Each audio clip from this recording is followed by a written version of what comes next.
Welcome back, fellow adventurers of the Frog God Games YouTube channel. My name is Ben Barsh. I'm your host, guide, and dungeon master here through all of the craziness that happens here at Frog God Games as far as video content goes. All the rest of the stuff, that's all Zach Glazer. It's not me. So today I actually wanted to do more of a conversational video. It's going to be a little bit of a rant, but I thought this would be a good idea to talk about on this channel because there is a pretty good mix of old school and new school gamers here that watch Frog God videos. Of course, Frog God puts out books for 5th edition, Swords and Wizardry, Pathfinder 1st edition, a couple different, editions of retro clones or Dungeons and Dragons.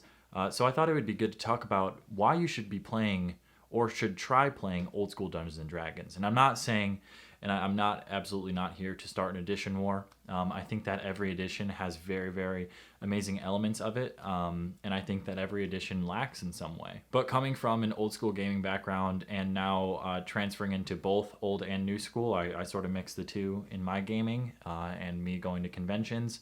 I think I have a pretty good insight on, why you should try the old school versions of the games. And in this video, I'm going to talk specifically sort of about Swords and Wizardry, or that will be my example of old school gaming when I'm talking about it. And my new school gaming will be more so of like 5th edition D&D. Now, in my opinion, the number one reason to try old school gaming is to understand the roots of the game. I think this is something that, new school players sort of lack a little bit, is they sort of lack an understanding of where the game has come from. Now, the only way or the best way that I can relate this outside of the world of Dungeons and Dragons is with World of Warcraft. I know you guys didn't click on this video to hear about World of Warcraft, so I'll keep it pretty short.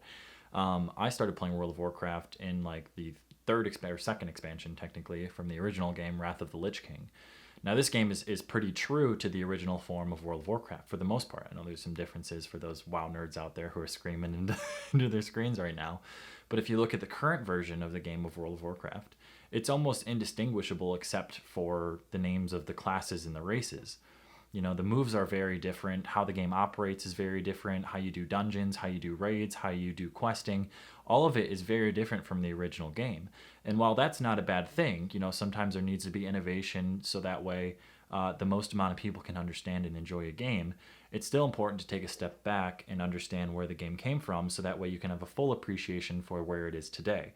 Now, Blizzard, who owns World of Warcraft, did this with the release of WoW Classic. They released the game almost in its original form, minus a bunch of the bugs. And players were able to go and play the original form of the game or play the retail version of the game, the current game. And I know a lot of people that I've played World of Warcraft with for forever or even more recently who've only played retail have a very big appreciation for the game now because they see, oh my gosh, this is what the game used to be and this is what it is today. Like, I'm so glad that there was this foundation once upon a time that gave us what this is today. And I think that's a good reason to go back and play the old versions of the game. There's a lot of aspects of it that are extraordinarily different from 5th edition that you wouldn't even recognize if you played the older editions. Like the fact that rogue isn't even a thing. It's a thief. And only thieves can do thieving things, like picking locks or hiding in the shadows and doing a bunch of cool stuff like that. Whereas in like 5th edition D&D, everyone can do that. It's not limited to a certain class. And I'm not saying that that's specifically a good thing as from a game design standpoint, but I think it does help create a uniqueness in the game that can't be translated nowadays in the current versions where sort of everyone can do everything. Again, I'm not saying that that's a bad thing. I'm just saying that it is a thing to keep in mind when looking at the older schools. Looking at the box sets, looking at 1st edition, looking at even 2nd edition, looking at Swords and Wizardry, for example. And the reason I keep bringing up Swords and Wizardry is because it is a free downloadable PDF. I know this isn't a sales pitch video, but if you want to try out an old school version of the game, Swords and Wizardry is free. Top link in the description. You can get the entire complete rulebook for free. And I'm going to be talking about that in a later point. I think the second thing that I wanted to talk about, and this one is kind of talked about a lot, is sort of that the old school version of the games are very much like Hard Knocks. Your characters sometimes don't even survive past the 2nd or 3rd level, and if they make it to a high level, even like level 8, that is a huge accomplishment. Whereas, honestly, in the newer editions of the game, you don't really see that. You see your characters making it out of the gate pretty strong. They have a lot of tools to their advantage early on, whether that be spells or, certain types of armor and starting out with a strong base, as opposed to in the older editions, you basically just start off with like a spell or a sword, and you're thrust into this adventure where you kind of just have to figure it out as you go. Now, the thing that I've heard from 5th edition people is that it's easier to develop a character in 5th edition because there are more things. You get to pick your background, you get to pick a subclass of your class, you can even pick a sub-race of your race. There's a lot of customization to the newer editions of the game. But then I've also heard from old school players that they prefer a lighter customization. So for example, just picking like a human fighter and then going out into the world, instead of picking like a subset of human and then a subset of fighter, you know, and playing, or even just playing like a half-elf fighter who is like an Eldritch Knight, who is basically just a multi-classer, you know. And I don't want to get into the crunchy details of that, but you know, I've heard it from both sides that they really enjoy the development of characters. And in my experience, I've seen it both ways. You know, I think both of them do it well, but I really understand the old school's point in that when there's less to worry about on the character sheet, you can worry more about your character and you can get more into your character. And everyone, or a lot of people, think that the old school is just a bunch of murder hobos. You roll up, roll some dice, you get the loot, and then you leave. Well, that's true, but that also happens in 5th edition all the time. That happens in every game system. Again, not saying it's wrong. It's just it's not their cup of tea. And I've heard from a lot of people who have played old school games their entire life that they are so attached to their characters and they love them, and it still hurts just as much when they die as it does in, like, you know, 5th edition or any other game system. So this point is mainly just reassuring you that yes, character development does exist in the old school, and it almost is sometimes easier because you're not worrying about crunching as many numbers on the sheet as you are just looking at your character and saying, wow, there's not a lot here. I have to flesh this out. I have to breathe life into this.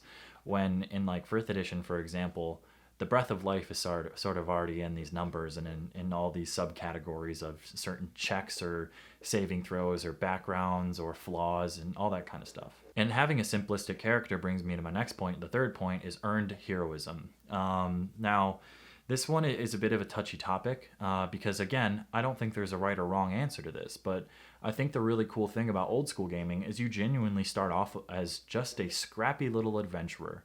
You know, you have like tattered armor, you're not outfitted very well.